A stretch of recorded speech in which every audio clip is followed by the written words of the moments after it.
Our today's topic is parliament. ठीक है, मैंने आपको पहले ही बोला, हमने ऑलरेडी इसके बारे में थोड़ा बहुत डिस्कस कर लिया है। जब आपके दिमाग में पार्लियामेंट आता है तो आप ये देखते हैं कि this is a supreme law making body, यहाँ पर कानून बनते हैं, ठीक है। लेकिन अगर हम इसी वर्ड की इटमोलॉजी को देखेंगे, किसको इटमोलॉजी किसने की बेटा, मतलब ये वर्ड आया कहाँ से है, तब हम देखते हैं इसकी इटमोलॉजी ये फ्रेंच वर्ड से है। किससे, किससे है, जो कौन सा है, फ्रेंच वर्ड क्या नाम है, parlour, which means to speak। सबसे पहले पार्लियामेंट आपने सुना, आपने बोला कि ये इंडिया में एक सुप्रीम लॉ मेकिंग बॉडी है, लेकिन मैंने बोला इस वर्ड की इटमोलॉजी जब देखते हैं, ये इटमोलॉजी इसके लिए फ्रेंच वर्ड पार्लर का मतलब टू स्पीक, मतलब स्पीक बोलना, वो इसका कनेक्शन क्या हो सकता है। अब जब आप देखोगे हमारी सोसाइटीज को, what is a society, a group of sorry a web of, जहां पर कनेक्शंस होते हैं इंसानों के एक दूसरे के साथ। Man is a social animal है, इंसान दूसरे इंसानों की कंपनी बगैर नहीं रह सकते, ठीक है। स्पीक का क्या मतलब है, अगर मैं देखता हूं कि हमारे हैमलेट्स में, मोहल्ले में क्या होता है कि कोई कंफ्लिक्ट हो जाता है, कोई लोग आपस में झगड़ा कर लेते हैं, तब वहां पर लोग प्रोमिनेंट सिटीजन जो है वो बैठते हैं, बुजुर्ग हमारे बैठते हैं, दाना लोग जो होते हैं वो बैठते हैं, वहां पर वो क्या करते हैं, कुछ रूल्स बनाते हैं या कोई फैसला लेते हैं, वो रूल्स बन जाते हैं ना, लेकिन वहां पर पहले उन्होंने कंसेंसस की ना, बोला ना कुछ। तो यही कंसेप्ट जो है पार्लियामेंट में हम जो लोग भेजते हैं हमारे रिप्रेजेंटेटिव्स, वो वहां पर लॉज बनाते हैं, तो ये स्पीक से है। पहले टाइम में जो था 2500 BC में मेसोपोटामिया जो है, that is Iraq and current Syria, वहां पर असेंबलीज हुआ करती थी, वहां पर रूल्स बनते थे, हमारी सोसाइटी किस तरह चलेगी।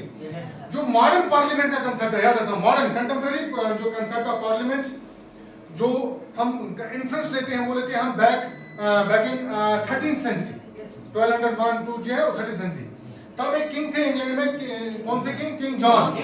उन्होंने क्या किया, वो अपनी जमीनें देते थे किस पे, फ्यूडल सिस्टम में किसको जमीन देते थे, बैरन्स को, ठीक है, जो उनकी जमीनें लेते थे, बदले में उनको अपनी सर्विसेज देते थे। अब क्या हो गया, उनको कन्फ्लिक्ट्स ऐसे हो गए कि वो जो बैरन्स थे, जो जमीनें लेते थे, वो बोल रहे कि आप जो किंग को बोल रहे कि आप जो डिसीजन लेते हो हमारे लिए, हमसे टैक्स लेते हो या फिर हमारे काम कराते हो, उसमें हमारे मेंबर्स भी आप रखो डिसीजन लेने। मेन चीज क्या है कि डिसीजन मेकिंग में पार्टिसिपेशन, कोई डिसीजन अगर कोई लेता है उसमें हमारी पार्टिसिपेशन भी होनी चाहिए, ठीक है। तो वहां पर क्या हुआ, जब इवेंचुअली एक वक्त ऐसा आ गया कि किंग ने उनके कुछ लोगों को रख लिया, और तब वहां से पार्लियामेंट का कंसेप्ट बन गया। समझे बात, ये आपको फिलहाल याद रखना है। अगर आपको कोई पूछेगा कि पहला कंसेप्ट क्या है, आप बोलोगे मेसोपोटामिया जो है इराक और सीरिया, वहां पर असेंबलीज हुआ करती थी back in 2500 BC। Similarly England में 13th सेंचुरी में ये थी, किंग जॉन को ये सब हम क्रेडिट दे सकते हैं, ठीक है। तो अब क्या है, हमें हर वक्त we should feel proud that we are developing in a democratic setup. हम ऐसी कंट्री में रहते हैं जहां पर डेमोक्रेसी है, ठीक है, कि हम फायदा क्या है कि final authority is in the hands of people, लोगों के हाथ में सब कुछ है, ठीक है। पार्लियामेंट याद है आपको, टू स्पीक, जहां पर हम अपने लोग सब तो नहीं जा सकते हैं, हम इनडायरेक्टली अपने रिप्रेजेंटेटिव्स को भेजते हैं, उनको डायरेक्टली वोट से इलेक्ट करते हैं, वो हमारी आवाज को इनडायरेक्टली वहां पर जाके पहुंचाते हैं। समझे बात। अब बेटा जब आपके दिमाग में पार्लियामेंट आएगा, वो डीप कंसेप्ट को आप पढ़ेंगे आगे, आपको यहाँ पर इसके 3 आर्गन्स याद रखने हैं। कितने? 3। जैसे ही आपके दिमाग में पार्लियामेंट आ जाएगा, आपको कितने आर्गन्स याद रखने हैं? 3। One is Lok Sabha, second is Rajya Sabha,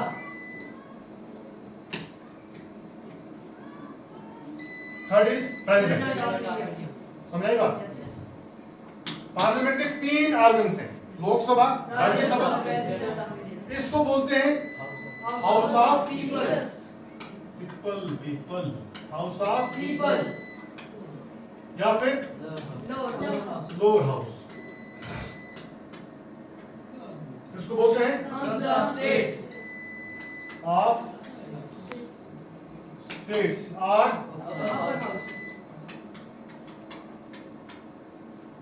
ये प्रेसिडेंट, ठीक है। हमारे करंट प्रेसिडेंट कौन है, हमारे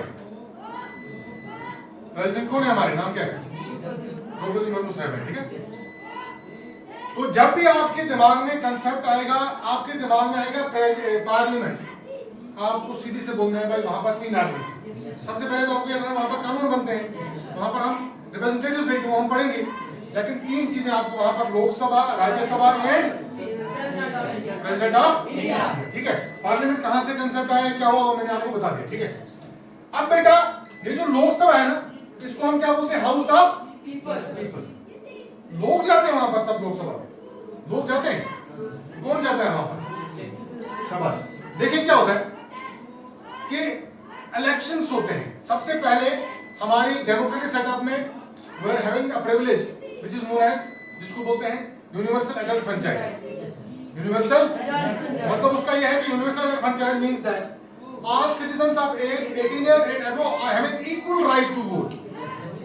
हर एक जो 18 साल का हो जाएगा उससे ज्यादा उसको इक्वल राइट टू वोट है। मतलब एक आदमी को एक वोट डालने का, irrespective of colour, caste, creed, sex, place of birth. मैं बोलूंगा भाई मेरी जो कास्ट है दैट इज ख्वाजा, आपकी जो कास्ट है दैट इज तेरा, और पे आके बोलेगा मेरी जो जात है वो मीर है या फिर और कुछ है, मुझे 2 वोट दे दो। नहीं, irrespective of caste, creed, color, sex, place of birth, all the citizens of India who have attained 18 years of age or above are having equal right to vote।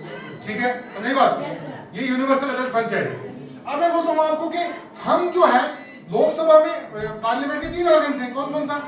Lok Sabha, Rajya Sabha. Lok Sabha house of people है, यहाँ पर laws बनते हैं। मैं बोलूंगा यहाँ से हम कौन भेजते हैं वहां पर, अपने रिप्रेजेंटेटिव्स। कौन भेजते हैं? अच्छा, why should people decide, why should people participate in decision making? लोग क्यों पार्टिसिपेट करने चाहिए डिसीजन मेकिंग? डेमोक्रेसी में, पार्लियामेंट्री फॉर्म ऑफ गवर्नमेंट में लोगों का वहां पर डिसीजन जो बनते हैं ना, लॉज बनते हैं ना, वहां पर लोग इन्वॉल्व होते हैं। Yes, through their representatives. But लोग क्यों, ये हमें एक क्वेश्चन है ना, why should people participate? Why should people participate in decision making? जो डिसीजंस हमारे रिप्रेजेंटेटिव्स बनाते हैं, हमारी गवर्नमेंट बनाती है, लेजिस्लेचर बनाती है, लेजिस्लेचर में जो बनते हैं, लेजिस्लेचर्स जो बनाते हैं, उसमें लोगों की पार्टिसिपेशन क्यों एटमोस्ट इंपॉर्टेंट है? शाबाश, कौन बोल सकेगा मुझे? ये कॉमन सेंस है, क्यों जरूरी है? हाँ जा साकिब, कम साकिब। मैं ओवैस से पूछ रहा हूं कि अगर मैं बोल रहा हूं कि डेमोक्रेसी में हमें सबसे बड़ा फायदा यह है कि वहां पर जो डिसीजन मेकिंग है उसमें हमारी पार्टिसिपेशन है, लेकिन क्यों होनी चाहिए? शाबाश, आगे आगे इनको समझाएं। हाँ, उच्च आवाज में। जो भी कानून बनता है वो हमारा हिंदुस्तान के कॉन्स्टिट्यूशन में इजाजत है। अच्छा, ये बोलता है चलो अपनी इसने राय दी, हमें कानून बनता है, हिंदुस्तान का कॉन्स्टिट्यूशन आजादी देता है या कुछ देता है, मैं इसके आंसर सेटिस्फाई नहीं हूं। आप बोलो, वेट करो बेटा। जो कानून बनता है वो हमारे लिए। वेल डन, शाबाश, ये आंसर है। सीधी सी बात है कि जो कानून वहां पर बनेगा, जो भी लॉ बनेगा, जो भी डिसीजन होगा, वो इंप्लीमेंट किस पे होगा?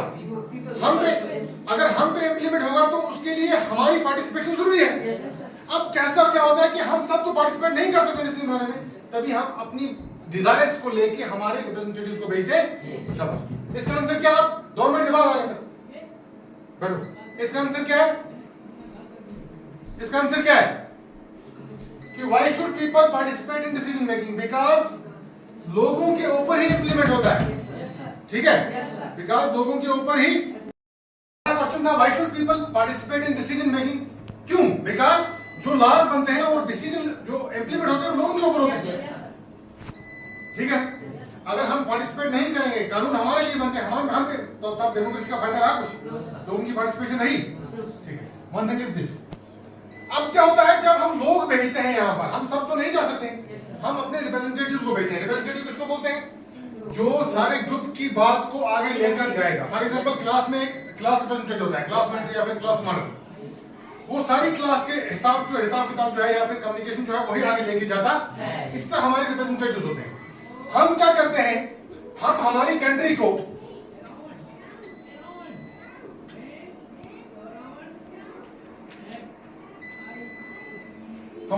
को छोटे छोटे हिस्सों में बांट देते हैं। क्या में एक होगी स्टेट्स, लेकिन जब इलेक्शंस करने होते हैं ना, अब बोलेंगे भाई जेएनके से एक मेंबर भेज दो, आप वो नहीं। जेएनके अगर जेएनके का एक मेंबर जाएगा वो हमें क्या पहचाने? इलाके का होना चाहिए जो हमें पहचानेगा, जो जिसको हम बात बोल सकते हैं। अब हमने क्या करना है, इसको अपनी कंट्री को छोटे छोटे टेरिटरीज में डिवाइड करना है फॉर इलेक्शंस।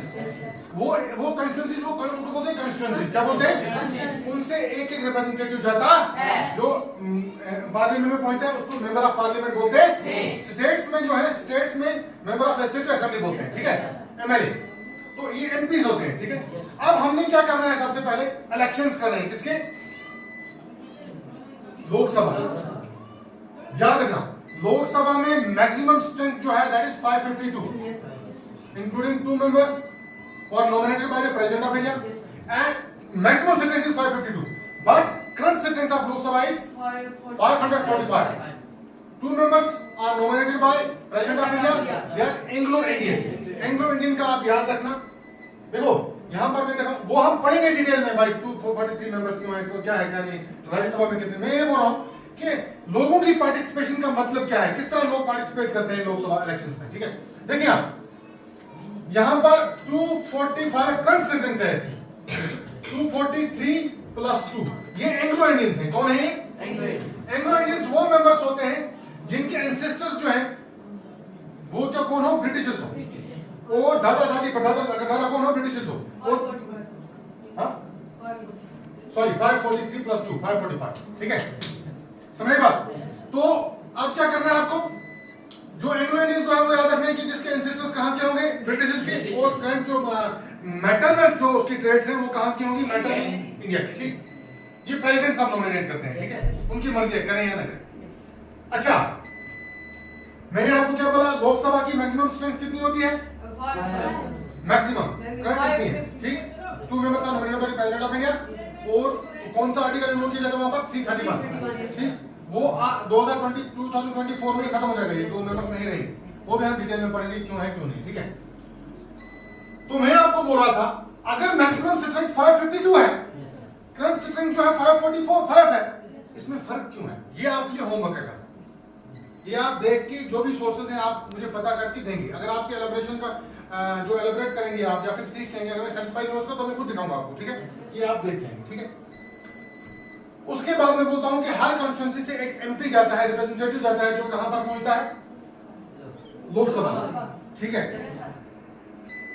तो हम पे रूल कौन करता है, कानून कौन बनाता है, सब लेजिस्लेचर्स, ठीक है। लेकिन इन्हीं लेजिस्लेचर्स में लोकसभा इलेक्शंस में जो पार्लियामेंट है उसका रोल है, गवर्नमेंट बनाते हैं। क्या बनाते हैं, गवर्नमेंट बनती है, कहां पे, पार्लियामेंट में गवर्नमेंट बनती है, लोकसभा में गवर्नमेंट बनती है। अगर 243 मेंबर्स हैं, 543 मेंबर्स हैं, उसके हाफ चाहिए, मेजॉरिटी, क्या बोलते हैं उसको। अगर कोई भी पार्टी, याद रखना, जब हम अपने रिप्रेजेंटेटिव्स भेजते हैं लोकसभा में, वो हमें रिप्रेजेंट करते हैं ना, लेकिन वो पॉलिटिकल पार्टीज से होते हैं। किससे होते हैं, किसको बिलोंग करते हैं, पॉलिटिकल पार्टीज को। आपको 2 चीजें याद रखनी है, नेशनल पार्टी और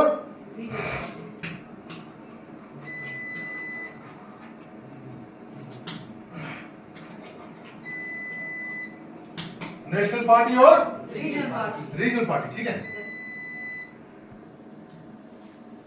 इसमें क्या फर्क है बेटा, नेशनल हो गया पूरी कंट्री में प्रेजेंस होगी उस पार्टी की, रीजनल जैसे हमारी कौन सी है, जैसे यहाँ पर नेशनल कॉन्फ्रेंस है, पीडीपी है, ठीक है, समझ रही बात, अवामी अखाड़ पार्टी थी और अपनी पार्टी है, ये रीजनल